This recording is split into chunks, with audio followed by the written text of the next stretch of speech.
Please don't push me.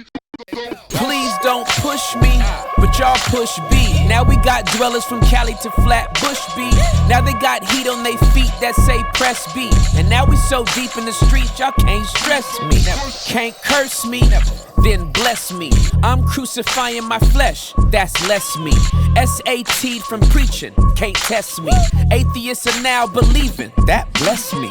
Yeah, we got the basement replacing any of those worldly pursuits that y'all chasing, any of those trials and tests that y'all facing, any of the relationships that y'all changing. We rearranging, making the shame shift, giving Satan back what's his, that's the blame shift. Rise up and walk commands, that's the lame shift. Cheat codes for living this life, that's the game shift. All on Yeshua, man, the rest is manure, man. I'm dying daily, so I rise up a purer man. Pressing B daily, so my sins looking fewer, man. Washing the blood, so my sins down the sewer, man.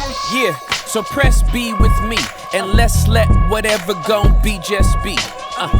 Yeah, so press B with me, and let's let whatever gon' be just be.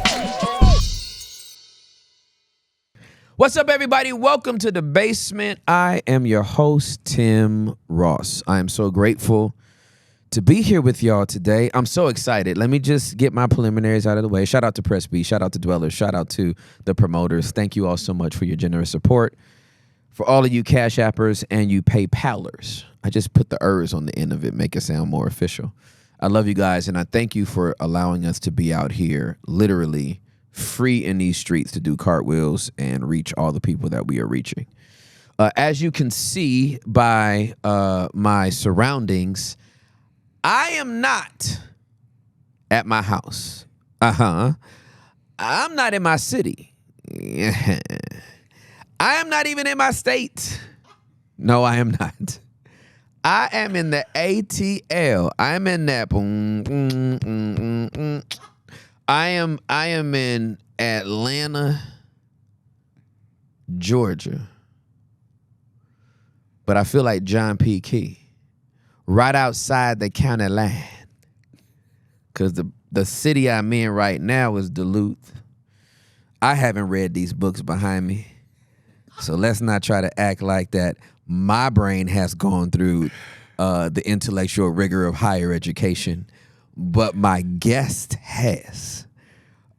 This man is one of the brightest minds that I know personally. He is a brilliant communicator. He is a loving husband. He is a good father. He is a wonderful pastor. And he is my brother. My only lament is that he didn't come further west so that we could have more proximity. That's my only lament. It's not even a complaint. It's just I cry silently when I'm alone. I would like to introduce to some, and there's probably only some, and present to others the one, the only, pastor, author, entrepreneur, Dr. Dharius Daniels is in the building. Let's go! Listen, I was about to say I'm in the basement, but we're not. We're actually at my spot. It was so funny. As I'm doing the introduction and my voice is going up, I'm saying Dr. Dharius Daniels is in the building, and I'm like, I'm actually in his building. He's not in the building. I'm in his building. I'm glad you're here. I'm glad to be here, man. I'm glad to be here. And thank you. I texted you yesterday. Yes. And I know that your schedule is full. I don't like to say busy. I just know your schedule's full.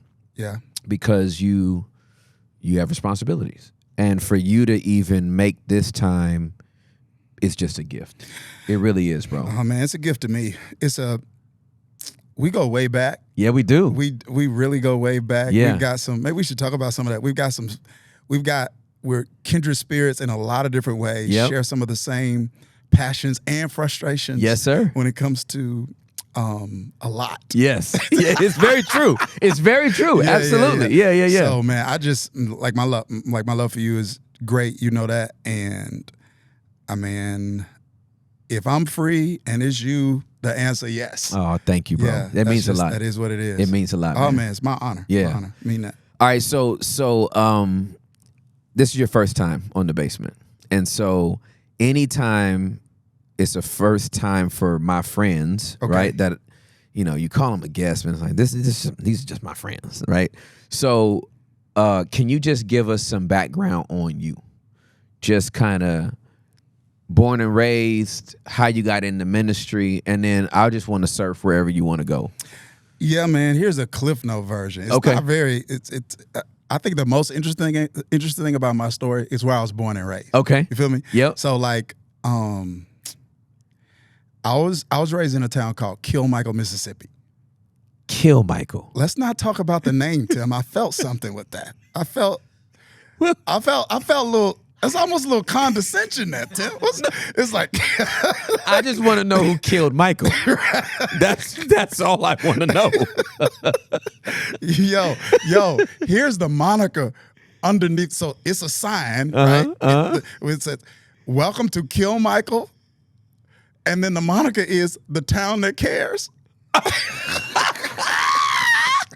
That's probably how Michael got killed. That's probably how Michael got killed. That's my city. Let's go. Rep it though. City. Rep it, bro. Yeah, but actually it's not a city. It's like my high school graduating class was 33 people, I think. What? Yeah. I don't think it was 100 people in the whole high school. Was it portable? That sounds portable. It wasn't one of those trailer high schools. You know? That's the image I those see. Schools is like these schools they just put in an empty lot. Yeah, exactly. No, bro. We actually had a ceiling and a parking lot. Right. And a building. And air. And air. Yes. You had aircon. It wasn't a walk-in unit. No. Okay. No. It was window units. Okay. We had window units in the classrooms. Okay. Okay. Yes. I got you. It was window units. Okay. But we had air. Okay. But no, like seriously, bro, this is no exaggeration. No exaggeration at all. When I grew up, one full-time police officer, one part-time who lived on my street, he did the night shift. What? He drove my bus during the day. And I think he still live on it's not even a street because it's not paved, it's a road. I think he still lives on the road. One doctor, you know how like in the movies, the small town is absolutely. like, you know where the doctor lives? Absolutely correct. And if you go to the clinic and he's not there, you just pull up? Yeah, for sure. You just pull up at the crib. And he has the bag. His name was Dr. Henson. It's like, Dr. Henson not here? You just pull up to the crib. Like that was literally the town that I grew up in, man. Wow. 100%. And I'm trying to think of anything that was like close, that was like remotely city. Was you probably had to go 2 hours north to get to Memphis, Tennessee. Wow. Which was the equivalent of Los Angeles. Right. Exactly. I'm in Manhattan. Yeah, for sure. Yeah, exactly. Manhattan. And then Jackson, Mississippi was probably like an hour and a half away. Wow, from so there. y'all were... Bro, for real. Wow. Like it was a thing. We didn't get a McDonald's. Well, we never got one in our town, but there was a neighboring town like 10 minutes away. Kill Gary? I'm sorry. No, my bad. I'm sorry. I didn't know if there was a list of killings in the area. Your town is named after serial killers. Dexter. Okay. Nah. When we got a McDonald's in the neighboring town, Winona, I was in high school when we got a McDonald's. That was like, we made it. Wow, That was a thing. I literally grew up there, man. But it was so weird because my dad, it was weird because even though I grew up there, I never felt limited. Because it was like the stuff my dad was speaking into me. Growing up, my insides, I felt like were larger than my environment, if that makes sense. It was just like, it was just weird. So I just always felt like he always made me feel like I could do anything. Wow. And he started putting that in me before I was too young, before I was too old to disbelieve it. Yeah. You know what I mean? I think the older you get, yeah, for sure, the harder faith becomes. Yeah, for sure. And so he started putting it in me when there were no like internal objections on my part. I hadn't gone through enough life experiences to disbelieve what he was saying. And so I just believed it. I knew I was coming out. I knew, in some form. Yeah, for sure. Yep. So, man, I literally came from there and ended up going to college in Jackson. All right. We gotta slow down real quick, dog, because I see everything in pictures. Right. So I'm watching like a movie right now, and in my head, so this is birth to 18. This is my entire life. Your 18. entire life. Okay. All right. To So 18. and okay, here is what's really cooking me right now. You were never exposed to nothing else. Nah. I mean, if you count Memphis, Jackson. Okay. So you weren't exposed to nothing else. Okay? And this coming from a Cali boy. Got you. Right? You're not exposed. Okay, this is profound, and I just don't want to run past it. For you to not be exposed to anything other than Kill Michael, Memphis, and Jackson, Sure. yet not feel any limitation on what you could do, be, where you could go. Are there 10 other people from your road that had the same experience or something similar? Man, I'm sure there are some. Nobody from my road. Okay. Definitely No. the street. Yeah, but definitely nobody from my road. But I'm sure there's some in the city. You know what I mean? Yeah. I wish I was able to do a better job of keeping up with everybody. Yeah. So I would know more. So Yeah. It's just Yeah, I'm not trying to say you were the only one. All I'm saying is statistically, it's rare. Yeah. 100%. 100%. It's very rare for somebody to come from a place that rural. And I'm not talking about later on in life, I got exposed and I got to travel and that's when I knew. To believe, wow, this is your normal and this is all you know, I will not always be here. That's a profound thing. No matter who told you, your daddy, your mama, your teacher, your grandparent, like that is a profound thing to be aware of. And that's a big deal, man. Shout out to Pops. Yeah, man. So straight up, like, I don't know of any character trait that I would attribute that to me to. Like, the only thing I can think of is my dad Yep. always speaking that into me. And so I not only thought I was going to get out, like I never doubted whether I was going to get out. I didn't even see it as a barrier. To anything that I wanted to do. For sure. Absolutely. Yeah. And in many ways it was a barrier. Like, so for example, I remember this, right? So I went to college, and the school I went to in Mississippi, it was a pretty reputable school at that time. So they had kids from better schools, basically. You know what I mean? Applying and getting there. And I played basketball. So I got in. And so my grades were decent, but my school was whatever. Bro, I didn't find out I got in on like probation. Wow. Until I graduated college. They sent a letter to my house. And my dad never showed me the letter. Homie, your dad is the MVP. Get out of here, man. You hear what I'm saying, bro? Please give me his full name. They sent a letter. What is his government name? Dad needs a whole shout out. It's Father's Day right now. Yeah. Reverend. My God. Timothy Daniels. There's a Timothy. The senior pastor of the Little Rock Missionary Baptist Church, Gore Springs, Mississippi. I feel something on that. I feel it. I feel it too. I feel something on that. It's wafting in here. There's a waft in the spirit of God. I can feel it. Yeah. Wow. He held it, bro, until I graduated. It was incongruent with what he was speaking into you. 100%. He said he did not even want that in my head. They sent a letter, basically saying like, yo, people who typically come from these kind of schools and are like within this, we was ACT, not SAT at my school. And so people who typically have this ACT score typically fare well at our schools, and people who don't typically don't. And so like he literally never told me that until I graduated. He was like, yeah, they sent this letter, I never gave it to you. It's gangster. It was a pretty gangster movie. Nah, that is a daddy. That's a daddy, man.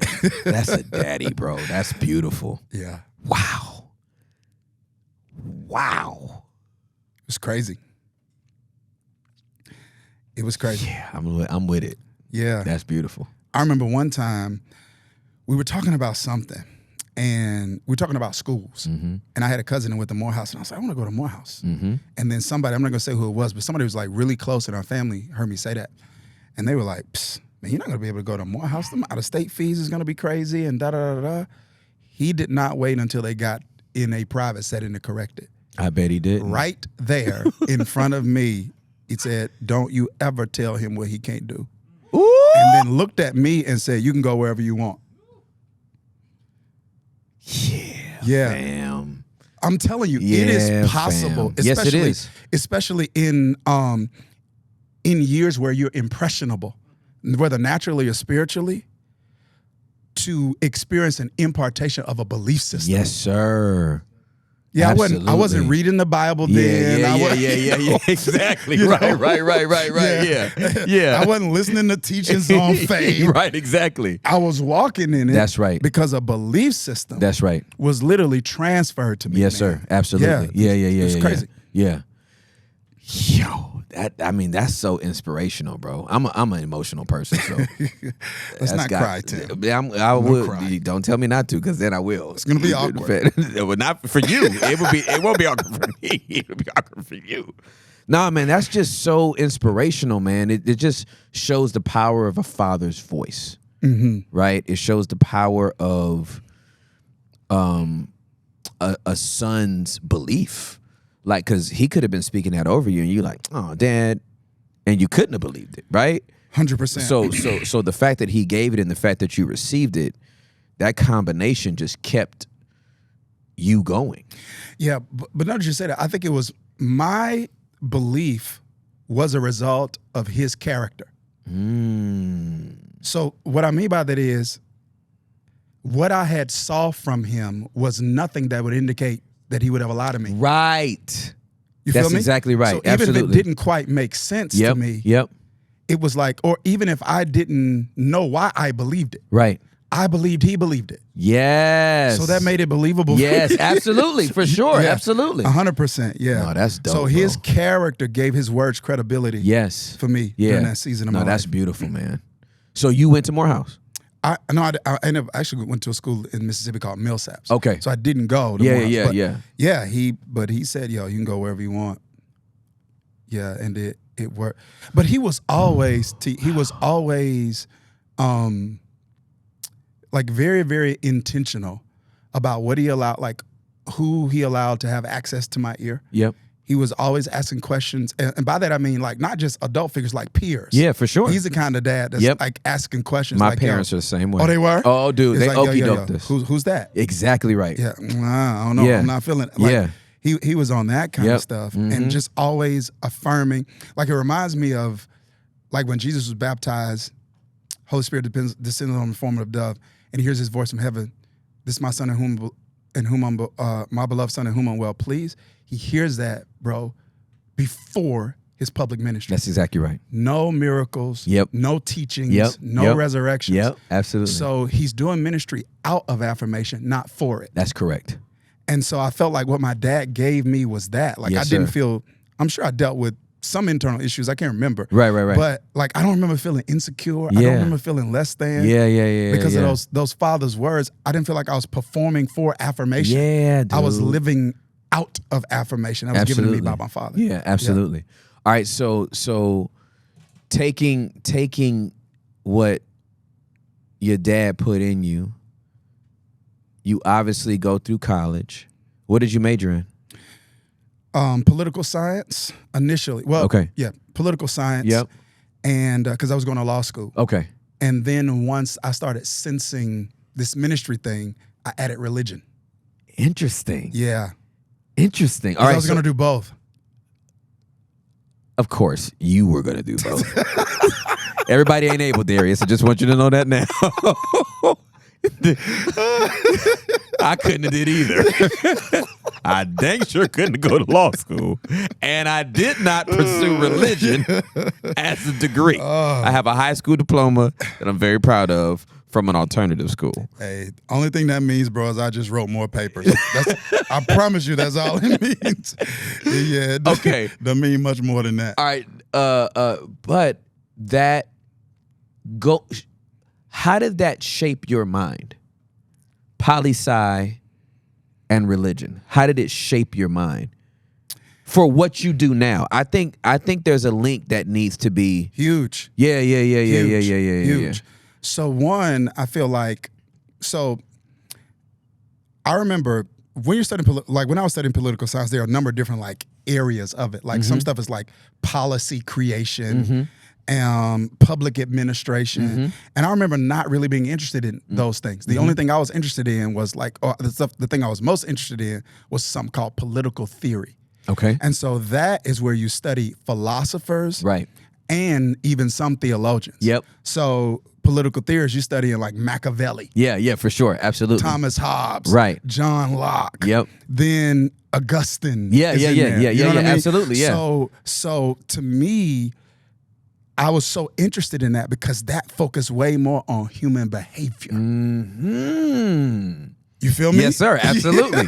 For sure. Yeah. Yeah, absolutely. Yeah. And so that focused more on human behavior. So it's like, from that side, it's like you're studying humans. Right. And then when I study religion, it's like you're studying God. Yes. Yeah. Now, here's why that's important. In most formal Bible training programs, I want you to think about how weird this is. It is the only discipline where you don't study the thing you're going to be working on. If I'm in med school, I'm going to study humans. Human bodies.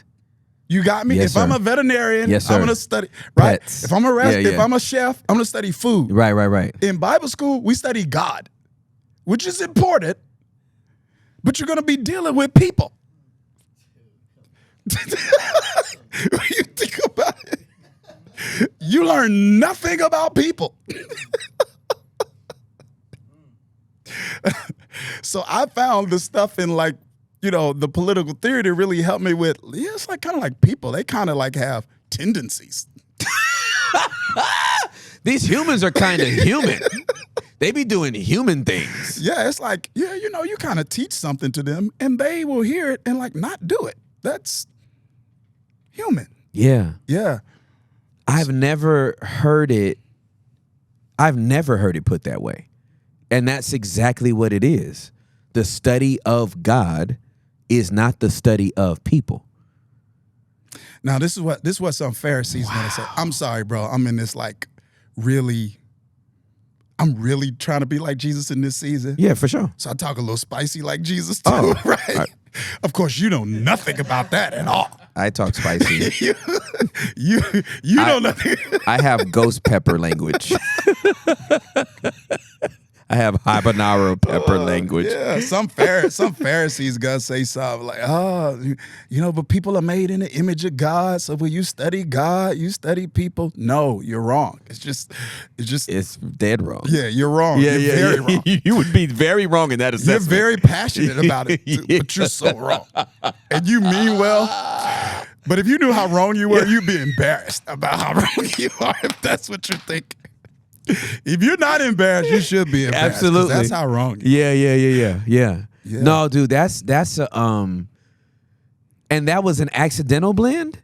Cause like it's accidental blend, bro. Bro, you won the lottery on accidental blends for like you saying that makes I can hear your sermons in my head, and like you saying that makes the sermons I hear from you make sense to me. Wow. I'm like, that's exactly what that is. Because there's such most people that have studied religion and gone through the discipline of bachelor's, master's, doctorate. And I hate saying most. I'll just say many of the people I have experienced who have a dense theological study and framework are deep at the expense of simplicity. And often irrelevant. Very. Okay. I was trying to be nice. I felt the tact. I was like, he's being so tactful right now. I was trying to be diplomatic. So here's the way I describe it. I feel like I like scuba diving, and I was certified until a few years back. It lapsed because I live in Texas and I'm landlocked by brown lakes, right? And nobody's kind of scuba dive there. So I love scuba diving. It's very like soothing to me. The only thing you can hear is your breath and your heartbeat. Okay. And the deepest dive I've been on is 90 feet. Okay. It was a sunken ship, and I love being down there. Sometimes you get to bring some stuff back up. That's when I get to share it with everybody else, because they can't all go deep. Strong. Right? Yes. And if they did, they could get injured. Facts. Yes. Some of them could die. Yeah. Right?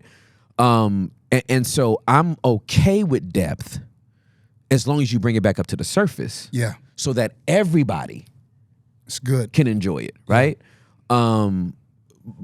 I just find that most theologians don't come up to the surface. And so they wind up like that little submersible that... Facts.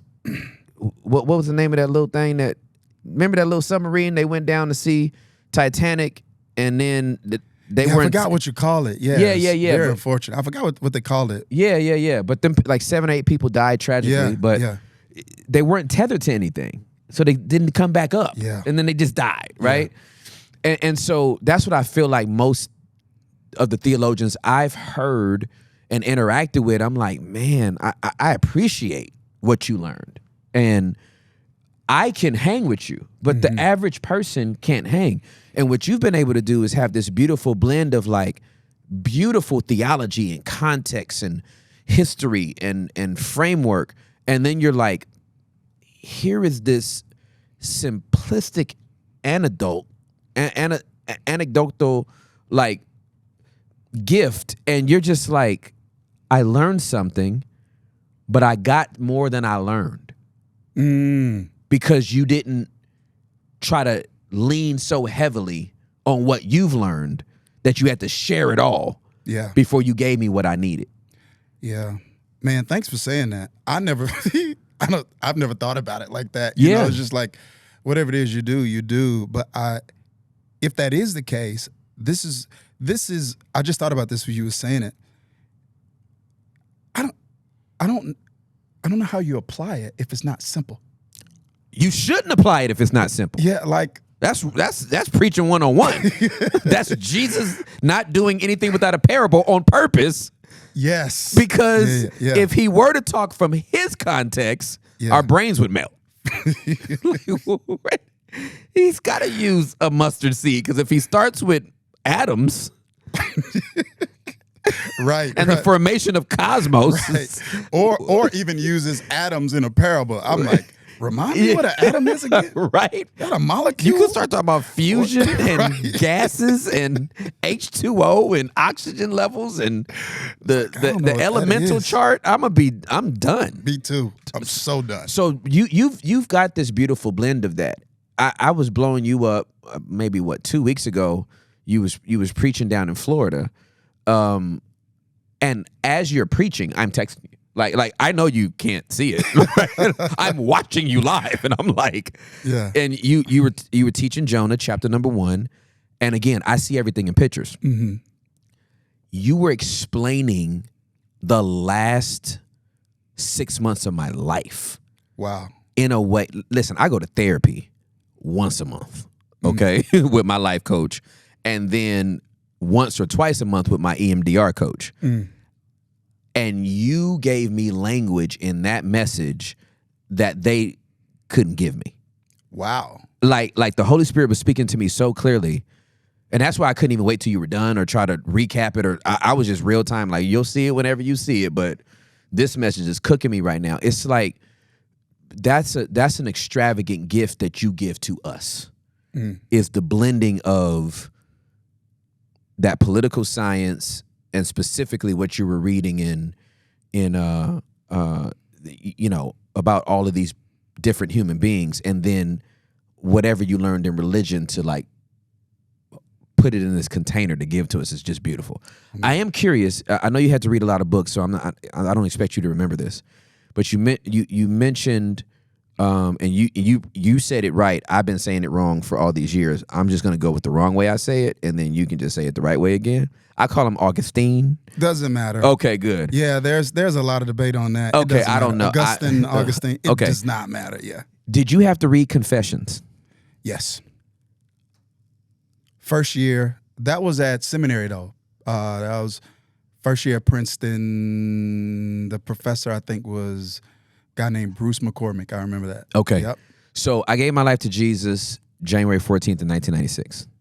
Started reading the Bible January 15th of 1996 from Genesis, chapter 1, and just started reading. About 3 or 4 months later, my mom hands me Confessions by Augustine. Yeah. And she's like, you should read this. And it's a very thick book. When I got done with that book, first of all, while reading through the book, I felt like I was actually violating him because it read like a diary, like a diary that that no one was ever supposed to read except like this is supposed to be his. Right. And I felt like I don't even know if as I was reading, I'm like, I think I'm invading this man's thoughts. And I don't think he ever meant for this to be published. And somebody just found all his journals after he died and was like, well, he did. So we're just going to put it in a book. But it was written with such vulnerability and with such, there's nothing else. It was written with such vulnerability. And I'm reading the Bible at the same time. So I'm watching the Bible have zero chill in describing how humans were living. Yeah. Then I'm reading Confessions. And by the time I finished the Bible and then Confessions, I was like, so you're just supposed to telling yourself. Like, since he knows it all anyway, and since the Bible has no chill in the recap of how all these people lived, I guess I'm just supposed to be a vulnerable person. Yeah. And that is why I am the way I am. Bro. Like, literally, this is like this whole paradigm of like, vulnerability is my superpower. I want to create safe spaces where people can give the gift of their vulnerability. It came from that book. Wow. Yeah. Here's the irony, bro. So I'm not where you are in terms of vulnerability with people. Understood. Yeah, so I'm not there. Yep. I want to be. Yep. Yeah. Yeah, I want to be. I'm not there. But it was Confessions. Yep.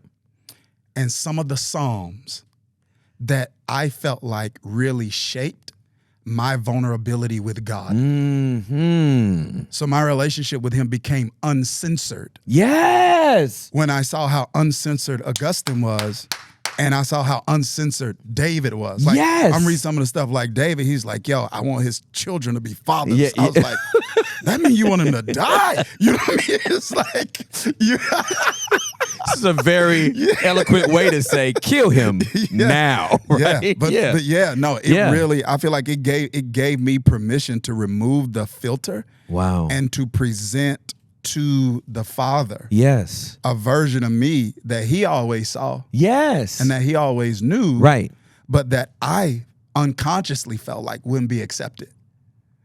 It's so dumb when you really think about it. No, it is, and it makes perfect sense in a world that tells you how you can approach God. Don't question him. Yeah. You know what I mean? Yeah. Watch your mouth when you talk to him. Yeah. They were compelling us to approach him in a way as if he was a stepdad. Facts. Not Abba. Not Abba. Yeah. Step Abba. Right?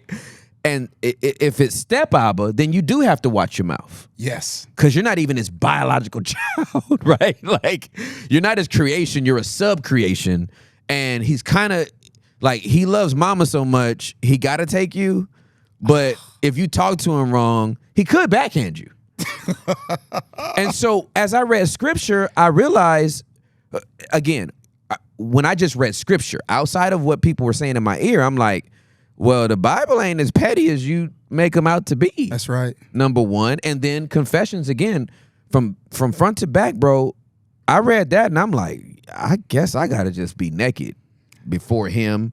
And with others, obviously back then, I wasn't, vulnerability is my superpower, and I'm telling everybody everything. And I still don't tell everybody everything, but I'm just so comfortable in the humanness of my narrative. I think it's amazing. I looked up that scripture again because I knew he said, may his children be fatherless and his wife be a widow. I was like, oh, you really want him dead. You want That's him very dead. specific. It's like, you talking about specific. Yeah, exactly. Children fatherless, and just in case you don't know what that means, God. Yeah. Wife Because fatherless could mean he's been incarcerated. Right. I want the wife to be a widow. Like, oh. So you want him dead. Right. It sounds like you want him dead. Dead. No, so that is, that's Though I was just curious when you said his name, I was like, you know what? I gotta ask him about Confessions. Bro, it's a life-changing book. Can we talk about one of the reasons I think I'm not? It's your gift. I think it's a God thing. I think it's a part of your calling and makeup and personality. But here's a practical reason why I am not closer to where you are when it comes to vulnerability with people. Okay. The same thing that you just mentioned that may be a value add or an asset in terms of like that political theory and the philosophers and like the studying of human nature. Yeah. Is also, so it's a value add in some sense. Yep. Right? But it is also at times a personal obstacle. Because I do understand human nature. So I'm able to be more vulnerable with God because I trust him more. Yes. Does that make sense? No, it makes perfect sense. It's like that's the backside of that experience. It's like front side is like, I think I kind of, to a degree, understand people a little more. And then personal, it's like, I understand people a little more. Okay, so if you would allow me to elaborate on your thought, and if I'm off, just tell me, you have empirical data to show that shows 100% vulnerability can be a liability. And this is something that I actually teach. I do teach this. In being a champion for vulnerability, I do let people know that while it is liberating for the person, it is a dangerous, risky prospect to give. Yes. Because everybody can't handle it. Yeah. Right? That's right. And I'm not just talking about in a way that's like my vulnerability could trigger something that's a wound in you. I'm talking about from a standpoint of some people prey on the vulnerable. Yes. Right? Some people abuse the vulnerable. Some people take advantage of that. And so it is a risky proposition. Yeah. And that's why it shouldn't just be, I'm not a proponent for promiscuous vulnerability. Okay. Yeah. I believe it needs to be intentional. I believe it needs to be discretionary. What I hope to model in this platform is that the safer you feel, the more vulnerable you'll be. 100%. Yeah. You know what I mean? Yeah. If you feel safe, if the environment is safe and the person and or persons are safe, you will be vulnerable. Yeah. Where that does not exist, I would never tell a person to exert it anyway. Got it. Or use it anyway. Sure. And be like, well, you're going to get it anyway. Even no. You're going to get this vulnerability. You're going to learn today.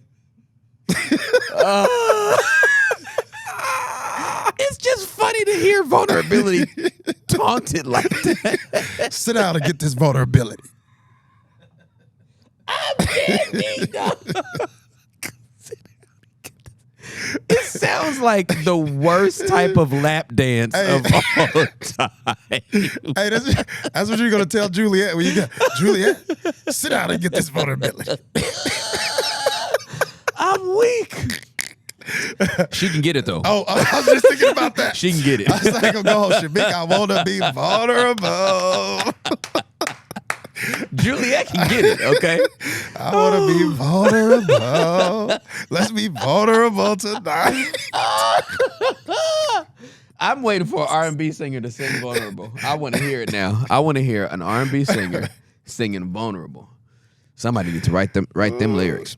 No, I love that though. Strategic vulnerability. Yeah. Yeah. No, I get it. For me, it's like, yo, I want to be authentic with everyone, but transparent with a few. Absolutely correct. Yeah. Yeah. That's the safety. Yeah. And we see that model with Jesus. Like, he didn't take all 12 of them, well, 11 would have been at that time, to the Garden of Gethsemane. Yeah. All y'all pray. I'm going to go a little further. I want to hear y'all reaching for heaven now. I know you can't change nothing. Do it anyway. I'm stressed. Right?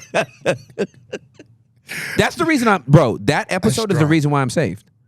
Really? That's the episode. That's why I'm saved. Like, the cross is great. Awesome. Love it. It's that moment of vulnerability. Wow. Like, yo, I've never looked at that text that way. Your prayer is not about to change anything, but I am stressed. yes. And I need the comfort of knowing that you care enough. He was the most human in pray. that moment. Yes. That's what we need. You have stage 4 cancer, and they say we just want to make you comfortable and we're going to put you in hospice. I just want to hear you pray. Yeah. Just pray over me. Yeah. I know you're not going to change nothing. I'm probably closer to dad than I've ever been in my life. Yeah. But it comforts me to know that I got somebody praying for me. It's I'm telling you, so that episode, again, and I think because of the way I'm wired, again, I'm telling you, Confessions left an indelible mark on me because I was saved under 12 months when I read that book. Wow. And so as I read through the Bible, because I'm an empath, I'm always drawn to the stories of heartache and heartbreak and all the kind, like the rapes just gutted me, right? And the deception just took me out. You know what I mean? I could just feel it all. When I look at Jacob's life, I look at Jacob, and I'll get back to Gethsemane, but when I look at Jacob's life, Jacob got his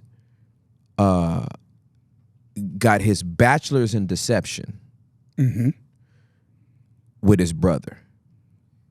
He got his master's with his mama. And he got his doctorate in deception from his uncle. And we think Jacob is the problem. Sheesh. He comes from a broken family. Ouch. The whole family is deceptive. His mother taught him how to trick her husband. Yeah. And the husband and his father followed the same generational pattern as Jacob's grandfather. That's right. By lying and saying his wife was his sister. That's exactly right. That's exactly his wife right. was his sister. Then Isaac lied and said That's his wife was exactly his sister. right. Yeah. So we don't look at family dynamics. My friend Dwayne White said something to me last week, and I've always said context is king. Like, because I was going to be a homicide detective, and so he said Jesus is king, context is queen. I said, sir, let me pay for this breakfast real quick, okay? I context matters to me, and so Jesus in the Garden of Gethsemane is having the most vulnerable moment of any human that's ever been on earth. Facts. And that moment of vulnerability is why I was like, that can be my savior. Got you. I'm glad he died. I'm glad he bled. I'm glad he hung. I'm glad he was resurrected. But if I don't get to see that, then I don't even have context for he was tempted in all points yet without sin. Bro, this is so weird because I've never looked at this. I know a number of things affect the lens that you use when you're reading the Bible. Yes, right? sir. Absolutely. A number of different Oh, things yeah, affects the absolutely. lens Yeah. you read the Bible. So so let's say like me being a person of color, I read Exodus different. Right. For sure. Oh, I read absolutely. Exodus completely different. Yep, So there are absolutely. things that I see. So Yeah. anyway, but I've never thought about this until you just described, because that story of Jesus' vulnerability never impacted me Wow. that way. Yeah. And it showed me how your wiring Yes, sir. determines how you read. That's exactly right. You know what I mean? It's very so true. Like for me, Yeah. the things that were like that just made Jesus someone worth following was, not just him being Savior, Yeah, right? yeah. But him being a person of wisdom. Yes, sir. But I think that's a result of my own like upbringing, because coming from where I come from, the margin of error is so small. You understand the weight of decisions. Yes. Right? You know what I mean? Yes. So to me, every decision is pregnant with the potential to produce a season. Yes, sir. I saw that. Yeah. I saw people make one decision. It's like, yo, you stuck in Kill Michael forever. Right. Like that thing that you just did. Yeah, you know what I mean? yeah. You stole that and you got a record. Yeah. Now, Yeah. It's gonna be difficult for you to get into the schools. Yeah. You know what I mean? Yeah, for sure. Yeah, it's like, so for me, it was like the margin of error was so small. I needed something informing my decisions that I knew was reliable enough to position me in places where I knew I was trying to go. Wow. So for me, I'm looking at all of the wisdom Yeah, absolutely. that I see in the scriptures, 15, yeah, 16 yeah, years old. yeah, It's for like, sure. Yo, it just kind of makes sense. Yeah, Like, yeah, for sure. Forgiving just kind of like, Yeah, it makes sense yeah. because I'm upset with them. They forgot that they did it to me, or they don't care Right. that they did it. You know what I mean? Right, for sure. Yeah, so it's weird because that's the stuff that kind of I found appealing and attractive and impactful. Yeah. No, I've always said, people have always asked me like, I feel this burden to preach and how do you find like your voice or the thing that you're going to do? And I always, the question I always ask them inevitably is, what do you lean to the most in scripture?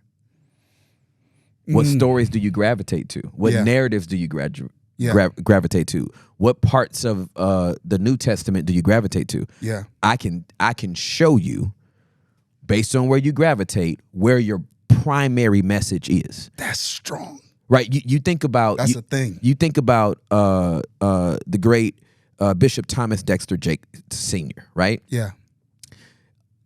This man was mopping up his daddy's blood as a teenage boy while his dad was on dialysis, right? Comes from a home that was wild and crazy domestic violence, right? And then he's like nursing puppies back to health, like animals, and then he's gives his life to Jesus, at like 20, like late teens, early 20s. He's preaching in the woods to himself. In the clay hills of West Virginia. Yeah. So what winds up being his main bent when he starts opening the Bible and reading it? Like healing the brokenhearted. Sure. Like preaching a message of hope. You're going to get out of this. Yeah. You know what I'm saying? Because he got out of that. 100%. Right? Yes. Joyce Myers, Yes. everything she's drawn to is practical wisdom. Gosh. Why? Because this woman was teaching Bible study, smoking cigarettes in her house. Yeah. And then the only thing she's drawn to is that Benny Hinn saw Catherine Kuhlman, then he reads the Bible. All he can focus on are the miracles and the supernatural. So that informs his theology. That's all he talks about. That's huge. So you're absolutely right. Our wiring and what we've been through, whether it's traumatic or dramatic, or whatever, like you read the Bible through that lens, and that shapes how you interact with God. I think it's beautiful. I think it's beautiful. Me too. Yeah. And it can also be dangerous. Yes. If that leaning is exclusive. Correct. Right? So Correct. It's okay.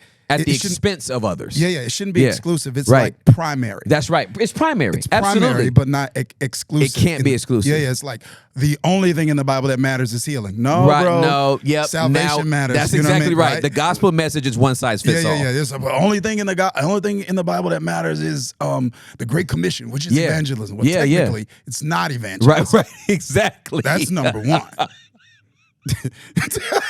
Yes, it's Here we disciple go making. again. Right. You don't even know how wrong you are. I'm never gonna forget this as long as I live. You're so wrong. You don't even know how wrong you are. But it's like no. Disciple matters too. But That's right. it's okay for for a certain thing to matter That's right. differently That's right. to you. Like Yeah. I think about this, bro. What drew me, like, for me, being a follower of Jesus Mm-hmm. is not just right in a moral sense. That's not what drove my decision. Yep. It's better. So watch this.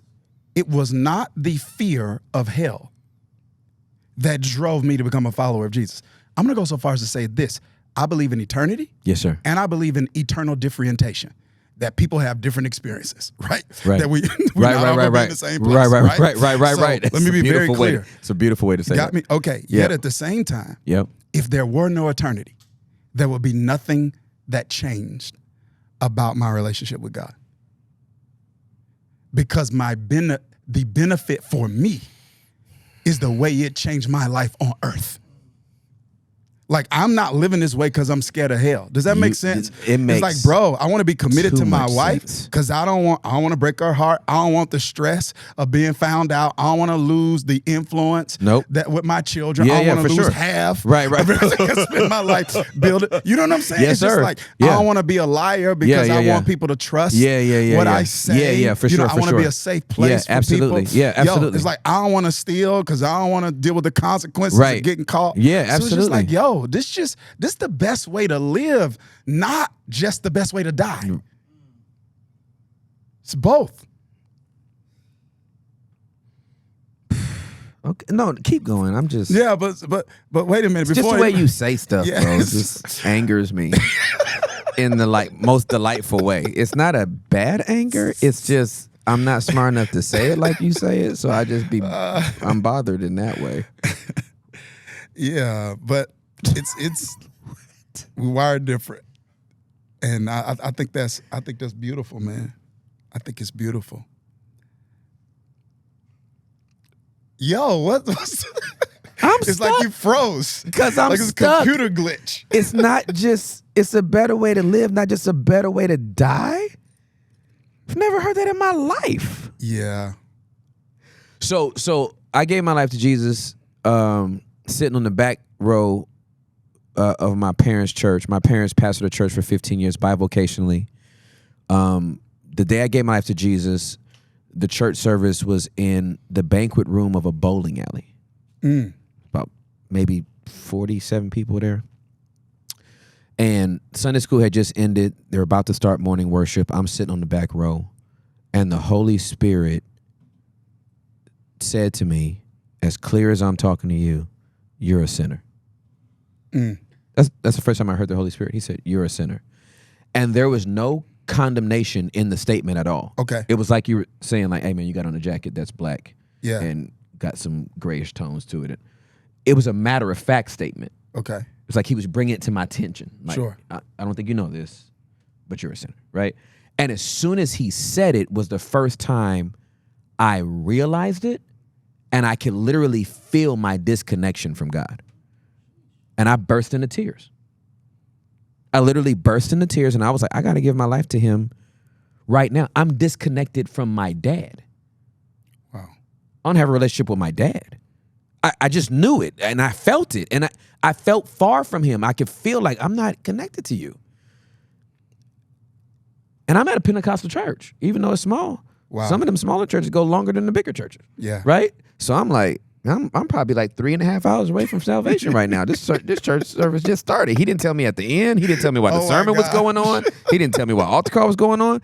So they started morning worship. I'm like, I cannot wait to the end of this service. I'm too far from salvation. And they did their A selection, B selection, whatever, many selections. And my daddy just happened to get up and say, we're going to have testimony service. I popped up during testimony service. Wow. And he went from front to back, and so I was the last person. And he said, I think Tim has something to say. And I said, I give up. And everybody was like, looked around, kind of turned around, looked at me. and I said, I need to get saved right now. And I gave my life to Jesus, and I've never turned back. Like for me, it was, I don't want to be disconnected from the God who created me. Sure. That I don't want that feeling again. I'll take discipline. I'll take your correction. I'll take whatever you got to give me. I just don't want to feel disconnected from you ever again. I love you and you love me, and I'm riding with you till the wheels fall off. And the same, I would have the reason why I was so stuck by your statement is because if you were to find out some weird way, which is, this is a hypothetical, that, like you said, there is no hell. And so, yeah, you can go wild out. I still wouldn't. Nope. I'm like, yeah, no, Nope. no, thank you. This discipline is good for me. 100%. Being on a short leash is very, very good for me. Like, I remember running around that yard with no leash on now and jumping that fence and getting bit and hit by cars and doing all kind of dumb stuff. I like the yard. Me too. My daddy is very nice, and like my whole life, when I think about where I come from, Inglewood, California, and my upbringing, and I was a C student, man. I think I graduated from alternative school with like a 1.9 GPA. Like school just didn't do it for me. Sure. And to look at my life now, that's all because of the decision I made to follow Jesus. I gave my life to Jesus, and he was like, you good? Mm-hmm. Follow me. Yeah. And I followed him right into whatever this is. Yeah. Right? Yeah. Now, here's the thing. I love where I came from, because if I lose it all tomorrow, I can eat a bologna sandwich on toasted bread with French's mustard and a bag of Fritos. I could do it. Yeah. I could have the memory of a big house and a Tesla and whatever else. Yeah. And I could so it ain't like I'm with Jesus because he gave me a bunch of good stuff. He gave me shiny toys to play with until he comes back and blows the trumpet. No, I can go back to hood. Yeah. But I would go back with him. Mm-hmm. So I think that's what relationship really is where else would I go? Like even when you had in John 6 when he gives him the That's right. It's the most gangster leadership model ever in the whole Bible. Y'all leaving too? Yeah. Do y'all want to go? Peter was like, where else can we go? Like, you hold the keys to eternal life. And then he was like, one of y'all is a demon. Like that was his I just think his blood sugar was low that day, fam. I really do. I just think, you talking about being human. I think Jesus on that day was like, I don't care. Right. That should have been like a very endearing kind of like, that's right, you my boy. Like, y'all with me. He was like, one of y'all's a demon. Let's go. And they was all looking like, who's the demon? One of us is the demon? What happened? Yeah. What did we say?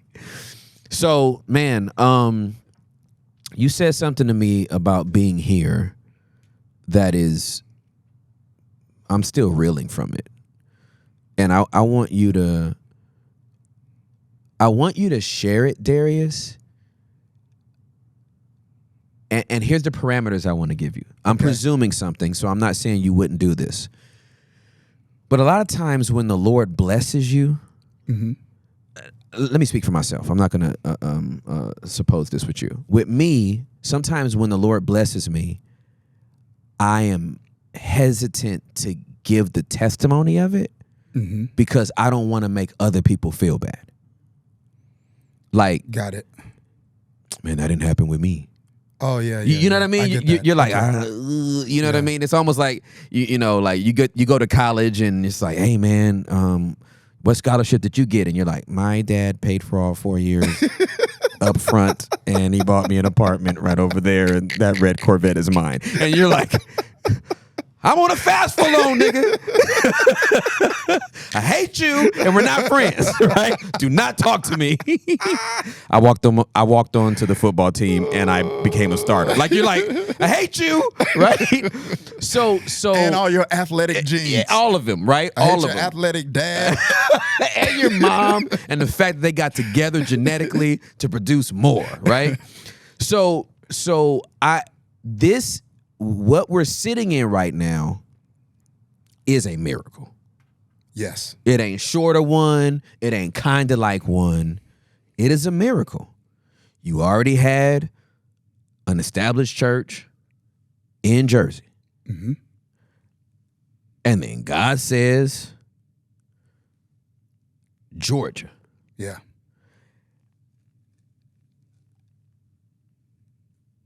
And you said, okay. But the way you said okay is not okay by most people's standards. Yeah. I just need you to walk us through the miracle of this. Yeah. It's a process of years in the making, but like, long story short is I started feeling what I would call a holy discontent with what I was currently stewarding in ministry. Okay. And it wasn't a professional frustration. Okay. Because sometimes you can call a professional frustration a holy discontent. Right. It's like, no, stuff's just not going well. Right. Stuff is sucking right now. Yeah, exactly. And, Right. You feel like God's calling you. It's like, it's not working. Yeah, exactly. So you feel like God's calling you to move on. Right, you know what I mean? right. But I remember I just felt like, yo, something's missing. There's more. There's something else. Maybe not there's more. There's something else. Yep. Because I didn't know it was going to be more. Yeah. But I just sensed that. Yep. And we just went through this discernment process, man, with coaches and our pastor, just trying to discern what that was. So through a series of events over a period of years, it was like we just got confirmation. And I'm not a big confirmation guy. I think you can have like confirmation bias. Yep. Yeah, for sure. You know what I mean? Yeah. So it's like people say stuff, you're like, that's confirmation. Right. That wasn't really confirmation. You got confirmation bias. Right. Like, you were looking for confirmation. That's exactly right. Yeah. You know what I mean? Everything's confirmation. Right. It's confirmation. That red light is a confirmation. I'm supposed to stop. Well, it's just a red light, though. Like, I don't think God's speaking. I really don't think he's speaking. Yeah. And so we just kind of sensed that, like, with Atlanta. And I remember calling my dad.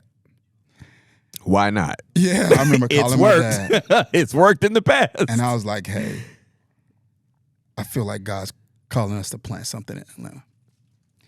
And I was never open to Atlanta because I didn't want it to.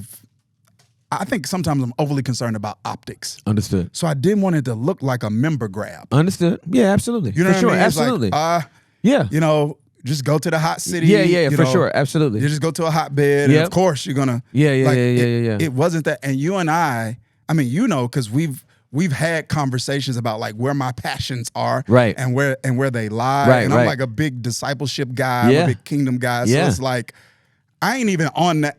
Right, exactly. I'm not nothing against people who on that. Right, but you ain't on that. I ain't on that. You are not on that. Yeah, for like, sure. Yeah, who got the biggest? Who got whatever? Yeah, for sure. I ain't Absolutely. on that, Yeah, I'm just doing my thing. Yes. Bro, you were in Jersey. You had already proved you ain't on that. Yeah. Bruh. Yeah. Right? I mean, honestly. 100%. If that was what you was on, you wouldn't go to Jersey. And I had opportunity. For sure. Yeah. Time and time again. That's right. To be in certain spaces. Yeah, for sure. That would have been like, professionally, would have been a more whatever. Yeah. So I remember calling my dad, though, and I was like, I feel like God's calling us to plant in Atlanta. And he was like, well, what do you feel about it? And this is what I said to him. I said, I'm scared. Because, man, I hope this will come out the wrong way, but it's like, I'm not in need of anything. Yes, sir. Yeah, absolutely. You know what I mean? mean? I'm good right now. I'm very good right now. Absolutely. I'm so good right now. Yeah. And I don't need any opportunity. Yep. Everything God did, he did right there from Jersey. Yes, sir. Absolutely correct. Absolutely Every door correct. he opened. Yes, sir. Absolutely. He opened right there from. Your profile, your influence rising. Yes. Yeah, absolutely. Right from there. Yeah, that's right. And so I was like, Dad, I'm scared. I said, but I'm more scared not to.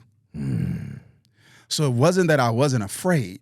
It was I replaced the inferior fear with a superior fear. And it was like, so the inferior fear is I'm scared to do it. The superior fear is I'm scared to not do it. Wow. So we got to do it. Wow. And I just felt like, yo, when you do this, and we did like a couple of heat checks, like a couple of change nights. We did a couple of events and people came out. We felt like we got some confirmation there. And so so the move, like the move to plant is one thing. Yeah. The way I felt led to do it, that made me more afraid. You know how you give one yes? Yeah. And and that yes was so difficult. I know. Yes, You're like, wait a minute, you're about to ask me for another? You're right. You know what I mean? Absolutely. Absolutely. I thought we was done with the fake stuff. Right. Exactly. Yeah. Let's do the wisdom stuff now. Right. For sure. And so it was just like, I did not feel called to set up and tear down. Mm-hmm. So I told her, we got a company. We said, we're going to find a building. We're going to buy the building. We're going to renovate the building. And we're going to open the doors of the church.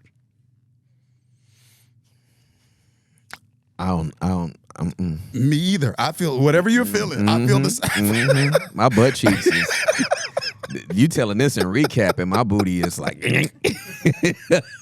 Now, mind you, all the while I'm thinking about these people who in New Jersey, who I'm wondering if they're about to interpret this move as a departure from them. Yeah, like I'm done with y'all. I'm like, moving on to bigger and better things. It's like these people that embrace me, and many of them follow my leadership when we planted, which was like 24, 25 years old. Yeah. Believing in that vision, sowing in that vision. Yeah, absolutely. So I'm like, man, are these people about to think I'm throwing them away? So are they about to throw me away? Right. What's going to happen to me and my family if they throw us? Yeah, for sure. All of these things are in my head. But it was just like, yo, this is the way we're going to do it. Yeah. So by God's grace, we found a building.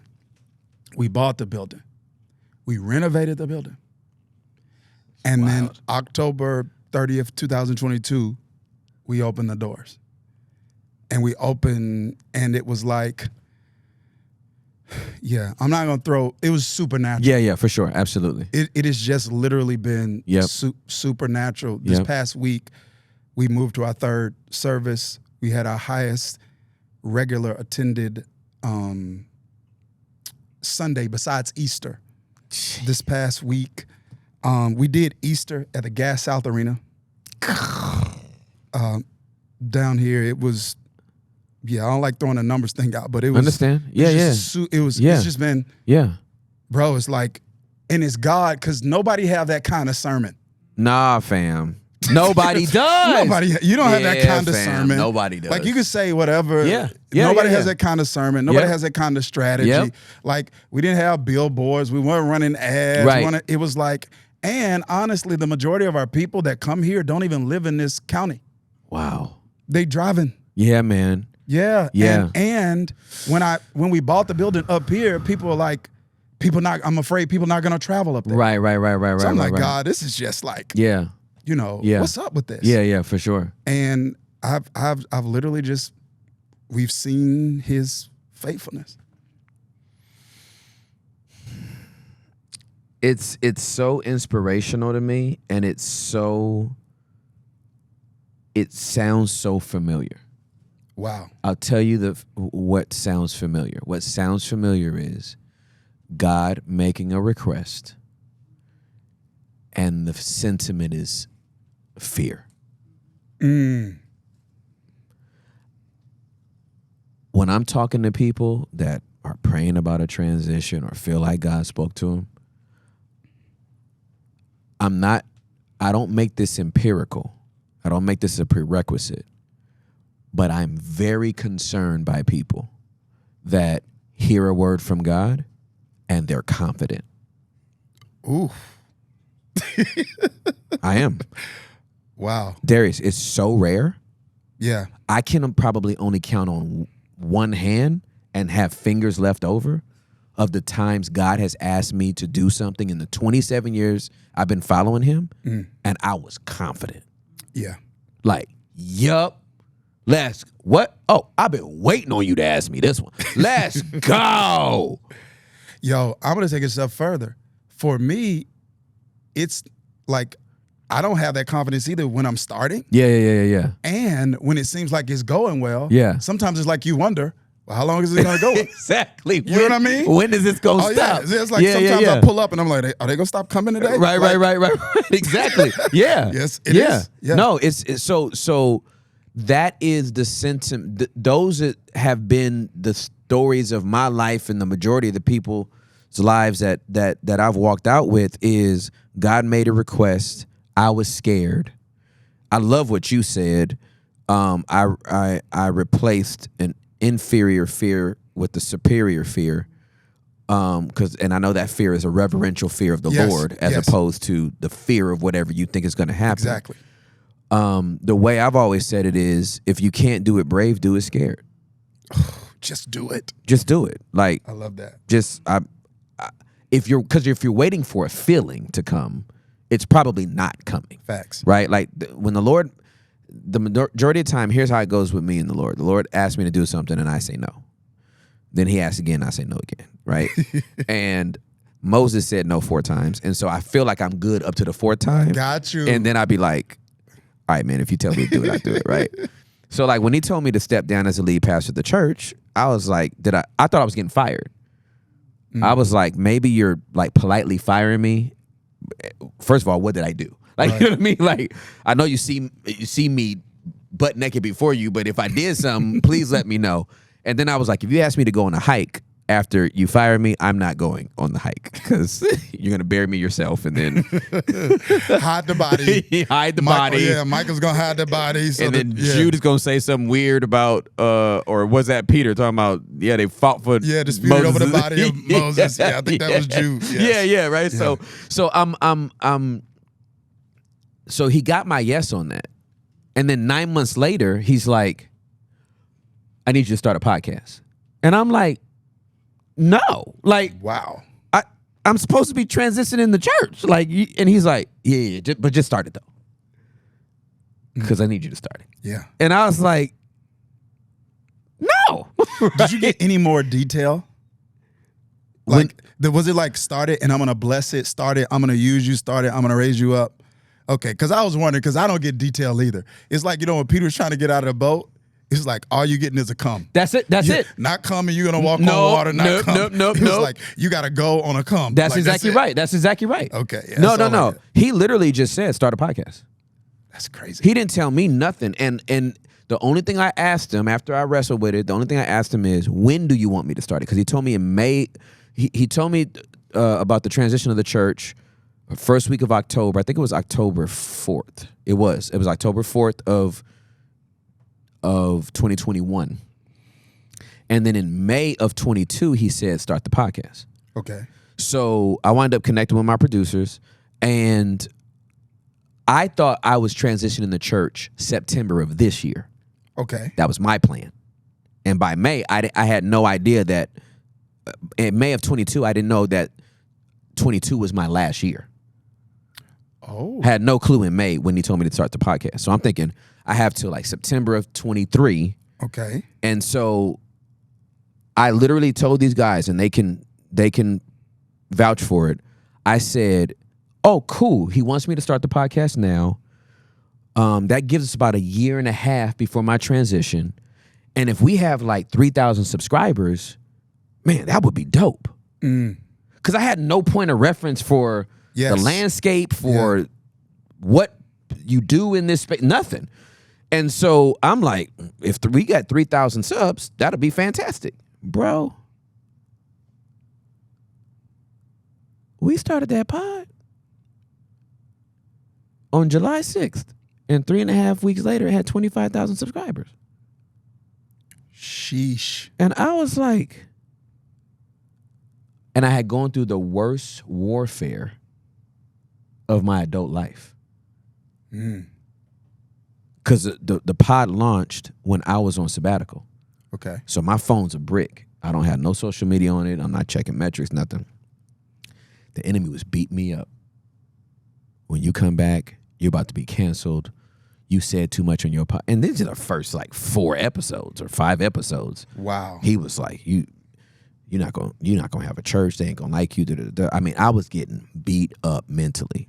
By the enemy? By the enemy. Okay, got it. Rejection, fear, and intimidation. And those not stuff I struggle with. Yeah. Right? Like, so I was more angry that I was struggling with stuff that's not usually what I struggle with. Yeah.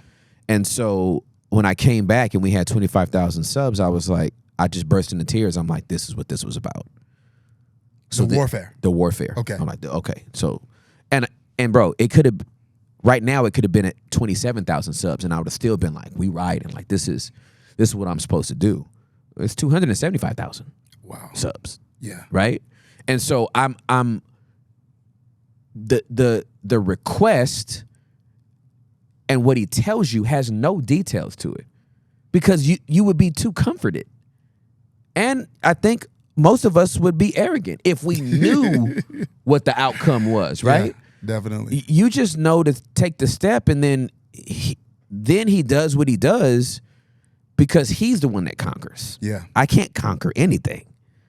That was David's, to be that young and have that level of differentiation. Sure. Today, God will conquer you, and I'll kill you and take off your head. Like, I know I can't conquer nothing. Right, yeah. And I know he ain't going to kill nothing. Yeah. So he's going to conquer and I'm going to kill. And we going to go. That's the tension. And so this is just thank you for saying yes. I know that like that's become kind of like thank you for your yes. Like people have been saying that a lot. You know what I mean? Yeah, yeah, that is a thing now. Yeah. People I'm not saying it's not genuine, but it is a thing. Yeah. Thank you for your yes. But your yes produced something in months that you didn't see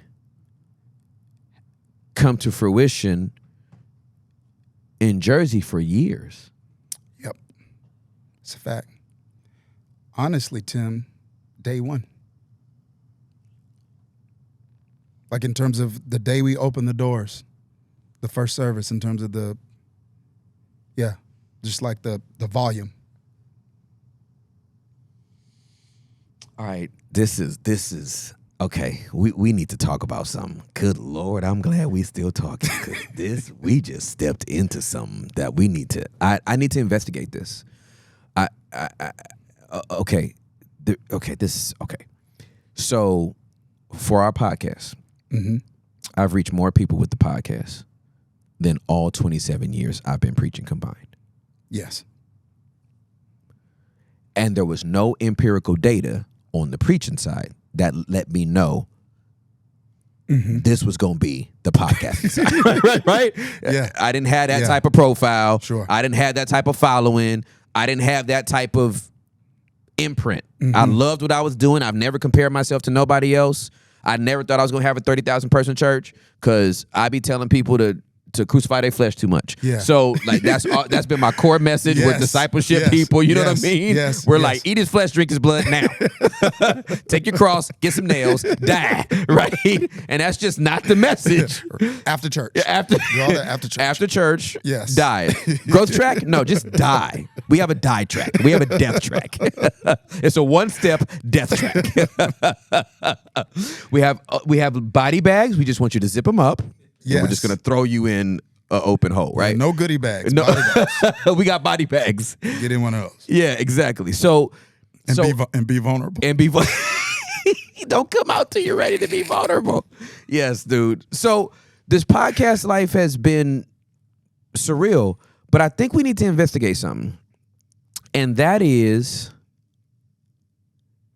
that, and I don't even know how to set this up, but hopefully you're brilliant, so you can pick it up wherever.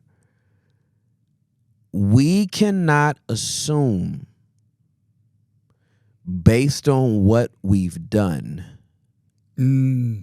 what God wants to do.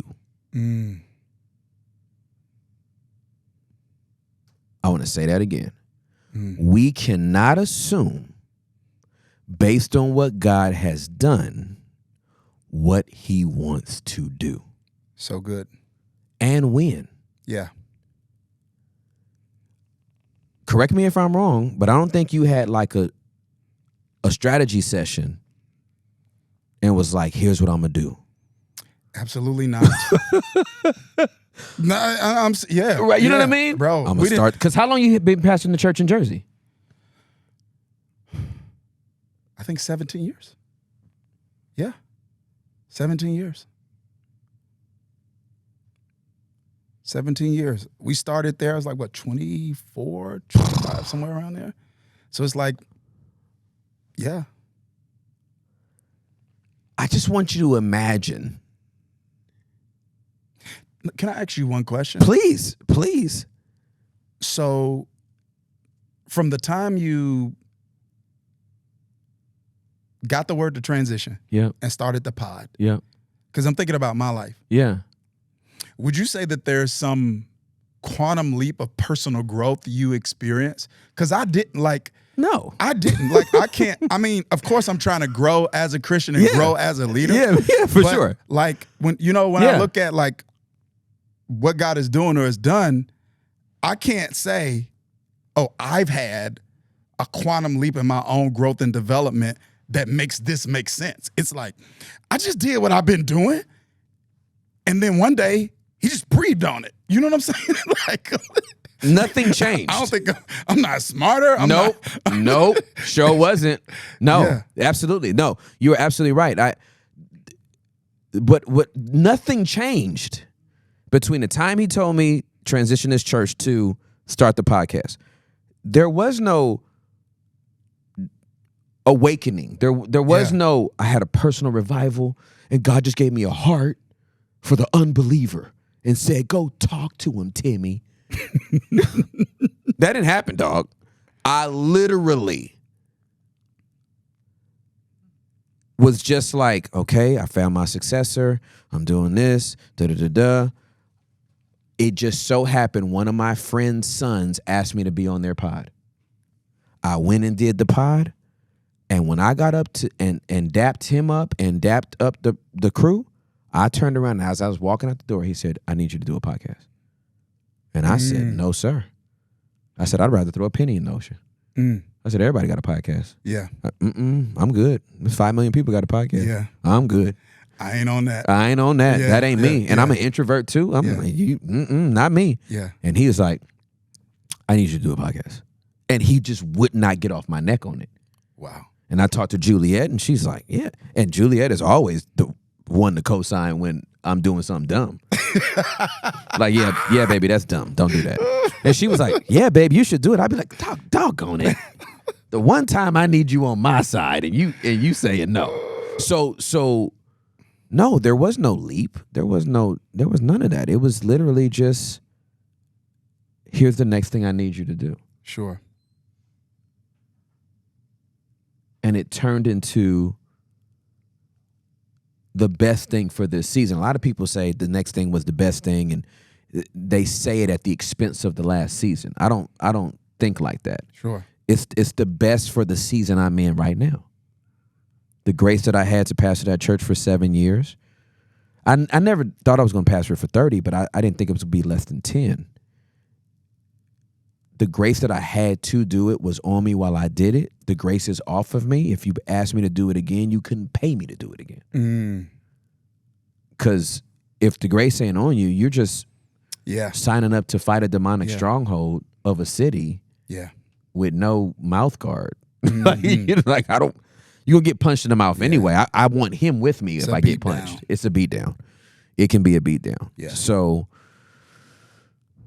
this is less than a year. What we're sitting in is less than a year. Yep. About 9-10 months. It's just wild, dude. I just never heard of a movement like this. I just haven't. It's just not even. I have no point of reference for it. And that's why I'm so inspired by it. And that's why I'm so like, Okay, this is the only thing my Bible brain goes to, but I know it ain't apples to apples because our age don't say that, none of it. But it, like, for you to do something 17 years and then God say, there's something else in you I need out. Mm-hmm. Mm-hmm. And it's so against whatever little track you were on. Yeah. Reminds me of the awareness Caleb had to say, I have another mountain in me. Yeah. You know what I mean? Yeah. Again, it's not apples to apples, but I'm like, Caleb is like, I was there for the Red Sea, I was there for the Jordan River, and I still think there's something else in me. You know what I mean? Yep. Most people, Yeah. dude, you 17 years into a church, Yeah. and built this, and God gave you this level of influence, and then books and resources and online curriculums Yeah. and discipling. You're doing everything you wanted to do. Yeah. In a matter of, it's just, I don't know, because I think sometimes, I know I felt this way, and probably somebody listening to the pod probably feels like sometimes you could just feel like you're doing the wrong thing because it's not working the way you think it's supposed to work. Yep. When sometimes it's like, you are really doing the right thing. Sometimes faith shows up looking like faithfulness. The willingness to keep doing it. You know what I mean? Yes, sir. It's like sometimes faith is like, faithfulness. I'm going to keep doing it because I believe I'm doing what he told me to do. Yes, sir. And then all of a sudden, you just hit this season where God breathes on it. Yep. And you're like, they're like, what did you do? It's like, nothing. Nothing, man. Different. Nothing, man. Nothing different. Nothing, man. Yeah, I have a friend named Tamara. We call her Chef Tam. She went down to Memphis and started cooking. Grandfather was a cook, or her father was a cook, and she started cooking. And then, like, a couple of Memphis Grizzlies came in and started eating. And then all of a sudden, she blows up. Yeah. And then the Food Network calls her. And then she's like the darling of Guy Fieri. Like, he always wants her on his show, and da-da-da-da. And she's been on Chopped. And I'm sitting there and I'm like, what changed? Actually, nothing. Nothing. She was just cooking. Yeah. She didn't start cooking nothing new. She was just cooking. And it hit someone's palate. And that changed. I got it. Yeah. All right, so I'm gonna tell you about an apostolic paradigm that the Lord showed me through the Food Network. Okay. And I believe okay. Okay. All right, this is right now. All right? Cuz this I believe this church and you is the manifestation of that paradigm. So Gotcha. here's the paradigm. So Diners, Drive-In, and Dives is one of my favorite shows, right? So Guy Fieri goes all the way around and he finds all these different places, and people say, Guy, come over here. This food is so good. Here's what's usually consistent. The most popular restaurants are owned by people that are not indigenous to the community that they put the restaurant in. So you got this Lebanese dude in Seattle. Yes. And he's fusing the cultural mix of Lebanese with whatever is indigenous to Seattle. Got it. And it hits the palate first of Lebanese people. Mm-hmm. The diaspora of those from Lebanon, and whoever that small group may be, they tasted his food and it reminds him of home. Oh my goodness, I haven't had authentic Lebanese food since I left, right? But you know how the place blows up? Is from locals who never had Lebanese food. Strong. And never knew they were going to love it.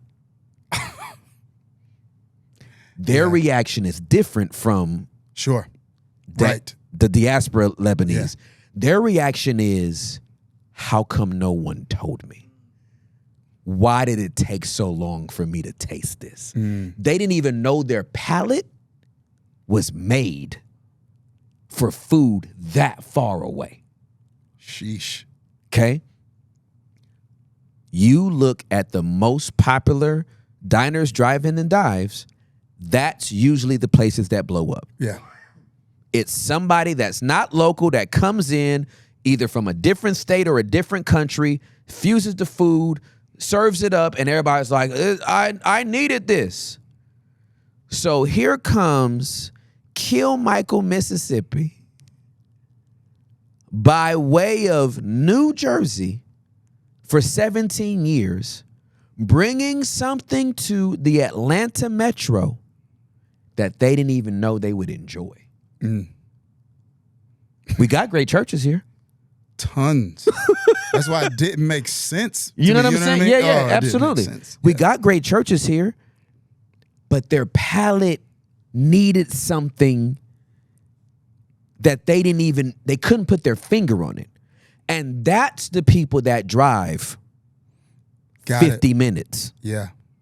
because they'll drive for that meal. Yeah. I can't get this where I live. Yeah.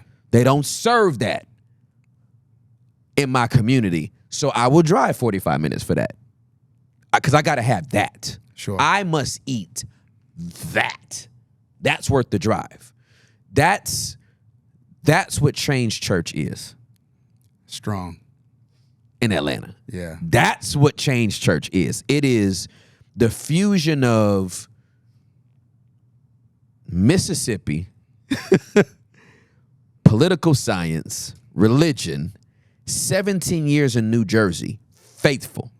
And then I need you, all that menu that you've mastered, I need you to take it down to Atlanta. Yeah. Because there is a palate that has been waiting for this meal. Yeah. Yo, that's crazy. That's what that is. Off of food. Oh, that's how he talks to me. That's how he talks to me. But I'm watching it and I'm like, oh, this is an apostolic paradigm. Oh, it's crazy. This is what apostles do. Apostles literally go into a place Yeah. and they establish their own thing. They don't Yeah. go, oh, we're in Seattle, we're going to do fish. Yeah. Nope, Lebanese. Yes. Nobody here has a Lebanese restaurant. I do. Right? Like, that's an apostolic paradigm. You come in with a blueprint, not a playbook. Yes. You establish what you heard, not what you've seen. Good, man. That's an apostolic paradigm. You hear it, you don't see it. Blueprint, not playbook. Yeah. What you've heard, not what you've seen. Yes, sir. I've never heard it put that way. Yes, sir. Genius. Yeah, apostolic paradigms are heard, they're not seen. There's nothing wrong with playbooks. Absolutely. But playbooks are built off the blueprints. Yes. And Somebody created a blueprint. Yeah, and playbooks work. Yes. But they all feel the same, look the same, act the same. Yeah. You know when you're in a blueprint church. Yes. Yeah, we still have worship. Yes, there's still a sermon. Yes, we Yeah. still have small groups and da-da-da-da. But the blueprint church feels different. Yeah. Because they're on assignment and they are giving you specifically what they heard, not what they saw. Yeah. Yeah. Yeah. No, that's strong. At some point, you know, what would be a dope conversation too? It's a conversation of, all right, now, what does it look like to build teams who are accustomed to playbooks, Yes, sir.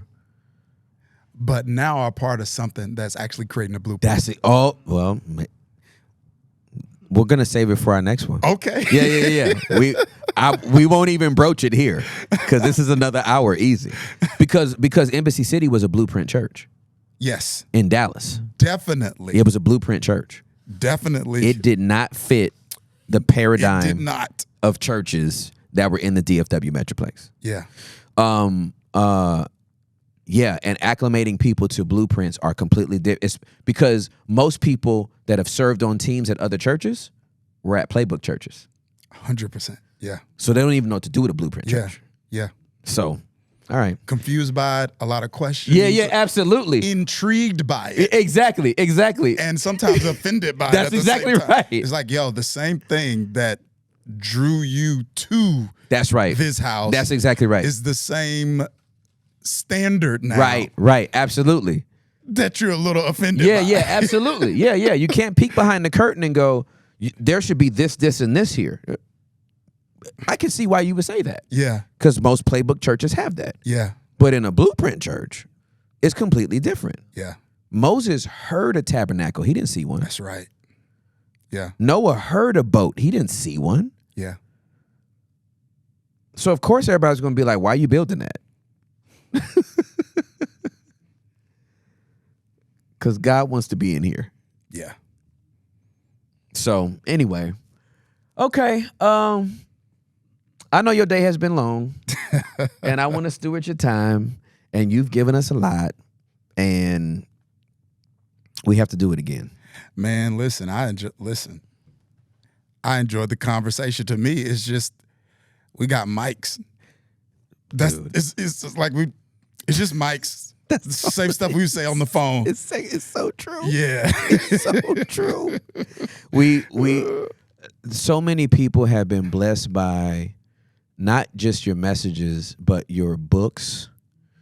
And then what you start, before we leave, can you at least expound on how you were able to leverage your love for discipleship in some of the courses that you were able to bring to the body? It's kind of weird because like part of the way I would like even describe my calling is like a spiritual pharmacist. And that is, so part of what I feel called to do is to create resources, right? Yeah. Here's something, and this is a completely different conversation at some point, right? Yeah, for sure. So as I started creating resources exclusively for the body, I began to get a revelation of something. And that is 99% of people I was creating resources for in the body spent the majority of their time in the marketplace. So you're teaching about spiritual gifts, but the only place you're teaching them to use them is in one of the ministries at church. Yep. So you mean that God has given them a spiritual gift that they're only supposed to use between 75 and 90 minutes, maybe 2.5 hours, like depending on your style of church. You're right. But Absolutely. basically I begin to see like, yo, most of the people are spending time, like 100% of all unbelievers in the marketplace. For sure, absolutely. And 99% of Christians don't work for a church. That's absolutely so correct. they're spending the majority of their time in the marketplace. Right. So what then does it look like to equip people to actually make an impact in the mission field of the marketplace? Right. So part of like, I think, like you take something like apostolic gifting, it manifests itself in innovation. That's right. And entrepreneurial endeavors that solve problems for people in the world. Yes, sir.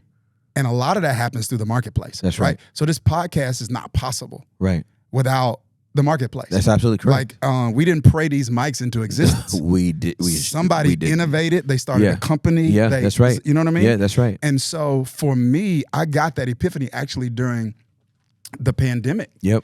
And I started pivoting from resources exclusively for believers in local church settings to how now do I begin to disciple missionaries for the marketplace. So that's where a lot of the programs came from. Like, so Daniel's Den is actually a program that is marketplace oriented. That's right. It's anecdotal because my last name is Daniel. Right. But it's based on Daniel in the Bible. Right. Who had a prophetic gift, bro, but he wasn't a preacher. No, he was not. I want people to get this. Yeah, He for was sure. not a preacher. No, he was not. He worked.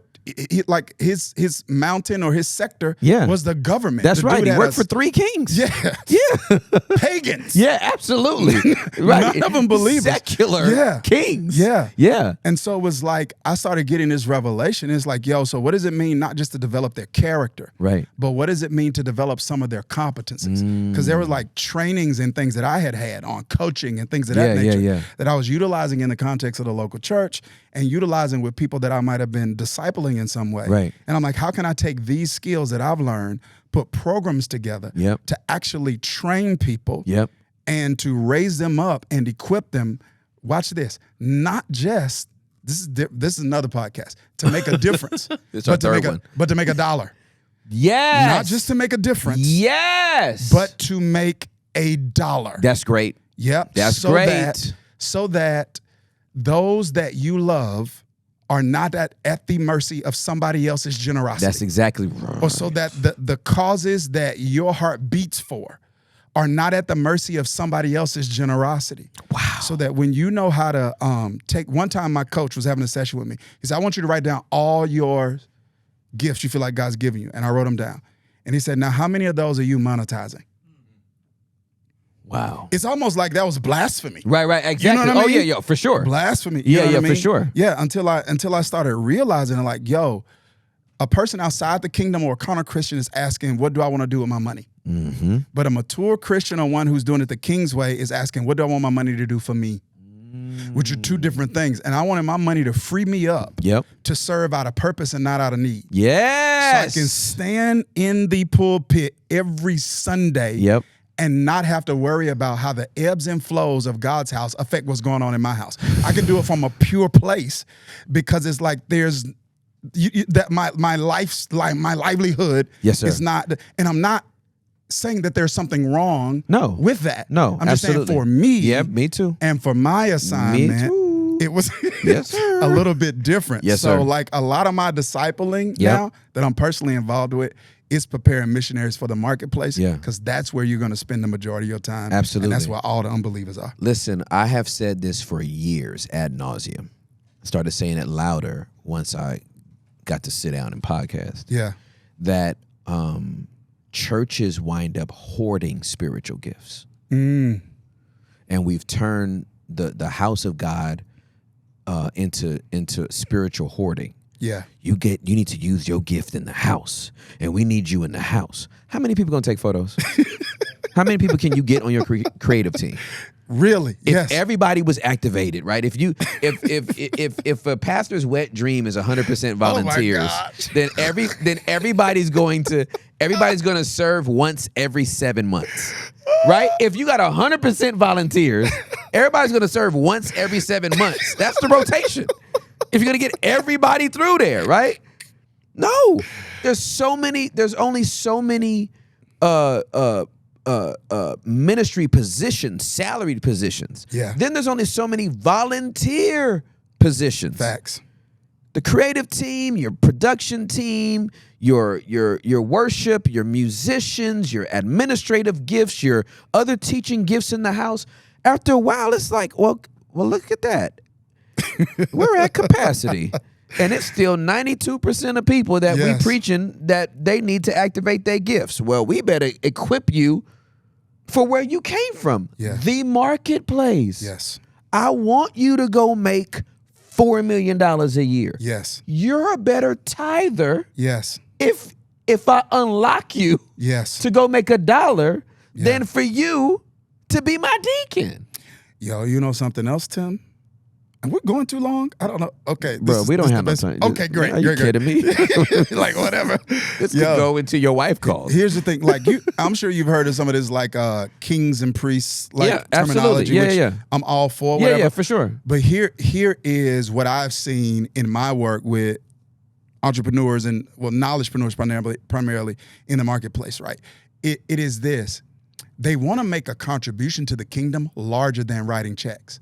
So I think we even got to be careful about that language saying. That's good. Go out in the marketplace, use your gifts to do something that doesn't matter, to make money and give it to us that's doing the stuff that does matter. No, that's very good. You know what I mean? It's a very good and like even distinction. When you look at like the marketplace, like even as it's mentioned in Acts, it's like you got Areopagus or whatever the hill is, and then down that hill is the actual marketplace. Right. And so you got the philosophers and all of those people on the hill. That's like church. That's where we are. You know, academic institutions. Yep. But where commerce is taking place, it's not just the exchange of goods; it's the exchange of ideas. That's right. Absolutely like, correct. When people are at work, bro, they're not just talking about work; they're talking about life. Yes, they They're are. talking about marriage. That's exactly they're right. talking about parenting. That's exactly so right. All of those conversations are actually happening. That's exactly right. In the marketplace. That's right. So missionaries in the marketplace aren't just there to make money as Right. kings. Right. They also bring a priestly presence. That's right. That's so good. that you got some value to add to the conversations That's exactly that are right. happening That's exactly right. around the water That's cooler. right. People don't do that no Right, more. right, but you right, know right, what I right. mean? Exactly, But yeah, exactly. yeah. Around Slack. Right, You right. feel me? Yeah, for sure, yeah. for sure. So I think that is like sometimes that the way that king priest terminology is utilized can be a bit problematic, and it's like, nah, you actually got more to offer than just making money and writing checks to the No, church. that's very good. You can add value to those conversations. Yeah, that are taking place. the cross pollination is very, very important. Yeah. I read this book called The Medici Effect, Okay. and this book split me in half. In terms of paradigm, like essentially the Medici family was they were wealthy bankers, and they basically facilitated a place for creatives to all get together. Got it. The French Renaissance was born out of their hosting of artisans and sculptors and painters and architects and all, and this is where you get these elaborate buildings with paintings on the ceiling. Is because an architect was with a painter, and they said, "What if we built something and you painted it in it?" So good. Right, like the blacksmith was talking to the theologian, Yeah. and that's how the iron wound up getting made like a cross. Like they just started exchanging these ideas, and one of the core messages in the book is that innovation is at the intersectionality of two different disciplines. So the example that sticks out in my head most vibrantly is that there was paleontologists for years believed that dinosaurs. What's a paleontologist? The people that study dinosaurs. Okay, got it. Yeah. So I was about to sit here like, yes, paleontologist. you're help me, Lord. Reveal it, Lord. Right. So paleontologists for years believed that the dinosaurs went extinct based on something they ate. Okay. Right. And these are people that have been in the field 40, 50 years. All of a sudden, a scientist who had been in his field 30-something years is intrigued by paleontology.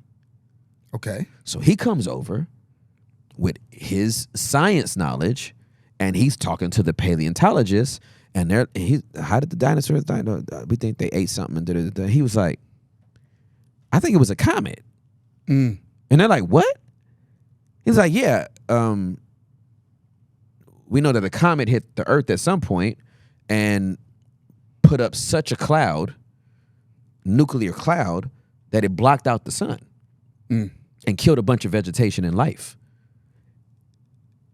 And the common accepted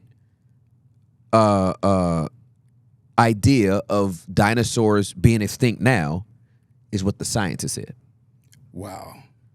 It was at the intersection Sure. of these two different disciplines, careers, thinking wavelengths, professions, that you got a new idea that was able to take you to a different level.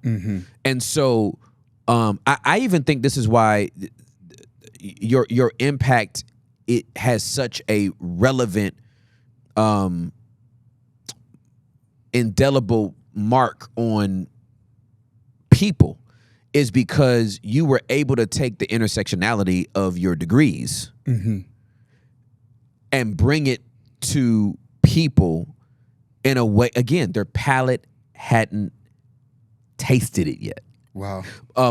Last one, Marcus Samuelson is this chef in New York who was a sous chef.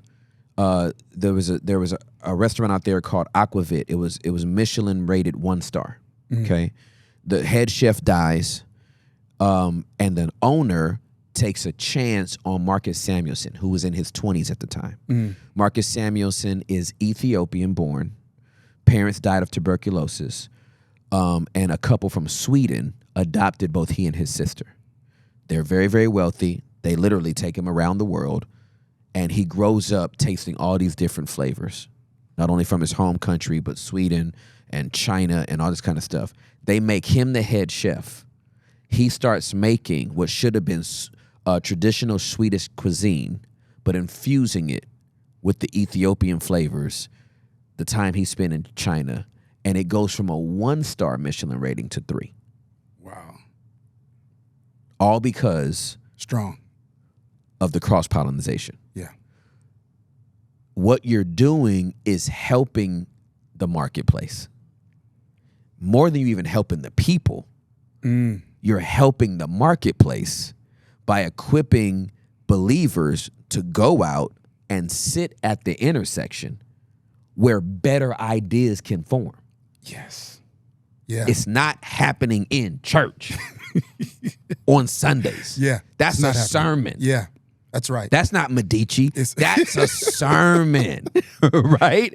Yeah. That's a fact. But the greater idea is coming from that intersectionality that happens because while you're sharing that meal with your coworker, it's like, man, I've been stuck on this code that I'm supposed to do for IT and da-da-da-da-da. And it's like, well, you do know that I've been using this code and it's been working. And before you know it, you can have a whole new business off of an accidental lunch and what y'all exchange. So sure. I can nerd out on this for a long time. All right, this is our second close. Dude, we're closing. I love you.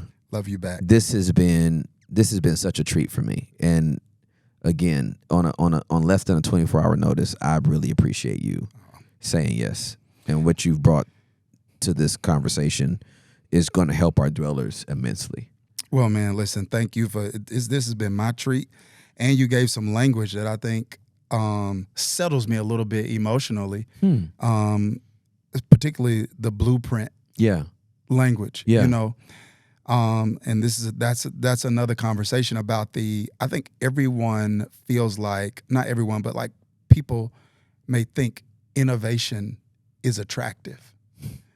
It's messy. But it's very unsettling. It is. And it's very unstable. Yeah.